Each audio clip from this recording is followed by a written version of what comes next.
నెల్లూరు జిల్లా ఆత్మకూరు నియోజకవర్గం వైఎస్ఆర్సీపీ అభ్యర్థి బేకపాటి విక్రమ్ రెడ్డి ఎన్నికల ప్రచారం జోరు అందుకుంది. బట్టేపాడు గ్రామం దేవాలయంలో పూజలు నిర్వహించి గ్రామంలో భారీ ఊరేగింపు నిర్వహించారు. గెలిచిన వెంటనే ఆగిపోయిన సెస్ పనులు, సోమశిల హై లెవెల్ కెనాల్ పనులు త్వరితగతిన పూర్తి చేస్తామని, నిరుద్యోగ యువతకు ఉపాధి అవకాశాలు కల్పిస్తామని హామీ ఇచ్చారు. మే 13న జరగనున్న ఎన్నికల్లో తనను పార్లమెంట్ అభ్యర్థిగా పోటీ చేయించిన విజయసాయిరెడ్డిని అత్యధిక మెజార్టీతో గెలిపించవలసిందిగా కోరారు.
ఆ పైన కూర్చున్న వాళ్ళు రావాలన్నా.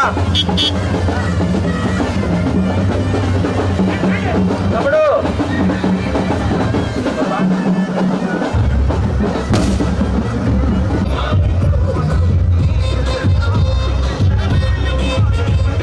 ప్రచారాన్ని వెళ్ళకుండాలంటే ముందుకు వచ్చేయాలన్నా.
మనం ఆత్మకూరు మేనిఫెస్టో తయారు చేస్తాం. దాంట్లో టాప్ 3 ప్రయారిటీ ఐటమ్స్లో హై లెవెల్ కెనాల్, నారంపేట, దాని తర్వాత రైల్వే లైన్, ఆ 3 హై ప్రయారిటీతో పూర్తి చేయాలని చెప్పేసి మన మేనిఫెస్టోలో, మన జిల్లా మేనిఫెస్టోలో చూసుకుంటే కూడా ఆ 3 మీద ఎక్కువ దృష్టి పెట్టాం.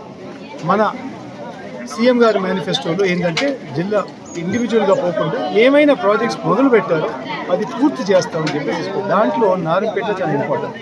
మనం కూడా ఎంత ఒత్తిడి తీసుకొస్తున్నామంటే ఈసారి మాత్రం సీఎం గారి దగ్గర కోట్లాడు తీసుకొస్తాం. 5,000 ఉద్యోగాలు మన ఆత్మకూరులో ఇచ్చేటట్టు తప్పకుండా చర్యలు తీసుకుంటాం. సెకండ్ ఫేజ్ కూడా ఇన్ఫ్రాస్ట్రక్చర్ వర్క్స్ మొదలు పెడితే మీ అందరికీ చూసారో లేదు, వచ్చే 6 నెలల్లో మొత్తం ఇన్ఫ్రాస్ట్రక్చర్ అయిపోతుంది. ఆల్రెడీ ఒక 10 కంపెనీస్కి అలాట్మెంట్ కూడా జరుగుతుంది, స్మాల్ స్కేల్ ఇండస్ట్రీస్. ఫర్దర్గా మీకు ఇంకేదైనా మామూలుగా ఎస్సీజెట్స్ కాకుండా ఇంకేదైనా ఇండస్ట్రీస్ పర్పస్గా అంటే సాఫ్ట్వేర్ సైడ్ అని అన్నారు కదా సాయి రెడ్డి గారు నెల్లూరు తీసుకొస్తున్నారు కదా. ఆత్మకూరు వెనుకబడ్డ ప్రాంతం కాబట్టి ఈ ప్రాంతంలో ఏమన్నా అటువంటివి పెట్టేదానికి అవకాశాలు ఉన్నాయా? ఆత్మకూరుకి మ్యానుఫ్యాక్చరింగ్ జోన్గా తీయడానికి మంచి అవకాశం. ఎందుకంటే 3 నేషనల్ హైవే, 2 పోర్ట్లు రామాయపట్నం, కృష్ణపట్నం, దాంతోపాటు 2 ఎయిర్పోర్ట్లు, కడప ఎయిర్పోర్ట్, తిరుపతి ఎయిర్పోర్ట్ కూడా పక్కనే ఉన్నాయి. So 3 major national highways, 2 ports, దాని తర్వాత 2 ఎయిర్పోర్ట్స్ మధ్యలో ఉన్నాయి. కాబట్టి వచ్చే దాంట్లో logistics, warehouse zones, logistics and warehouse industry. మరెన్నో వీడియోల కోసం మా ఛానల్ ని సబ్స్క్రైబ్ చేసుకుని పక్కనే ఉన్న బెల్ ఐకాన్ ని క్లిక్ చేసి యాక్టివేట్ చేసుకోండి. 3 ఫస్ట్ వచ్చి మన హై లెవెల్ 3 ఇయర్స్లో పూర్తి చేసేటట్టు. రెండోది వచ్చి నారంపేట జోన్, ఒక యాంకర్ ఇండస్ట్రీ తీసుకొచ్చేటట్టు. ఎందుకంటే ఒక 4 నెలల్లో మొత్తం ఇన్ఫ్రాస్ట్రక్చర్ వర్క్స్ అయిపోయింది. మూడోది మన విలేజ్ ఇన్ఫ్రాస్ట్రక్చర్ దాదాపు 420 కోట్లు అవసరం అని చెప్పేసి ఇప్పటికే మన మేనిఫెస్టో పూర్తి చేయాలని చెప్పేసి ఈ 3 ఐటెంలు